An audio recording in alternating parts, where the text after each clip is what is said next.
సామాన్య ప్రజల పక్షాన కత్తిపట్టి చరిత్రను తిరగరాసిన వీరుడు.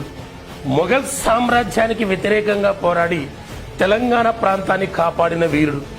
నిజాం కోటలు బద్దలు కొట్టి పేద ప్రజల పక్షాన నిలబడి అప్పటి దోపిడీ వ్యవస్థను ఎదిరించిన బహుజన వీరుడు సర్దార్ సర్వాయి పాపన్న గౌడ్. జమీందార్ల నిరంకుశ పాలనపై సవాలు విసిరిన పాపన్న చిన్న గెరిల్లా సైన్యంతో మొదట వరంగల్ కోటను జయించారు.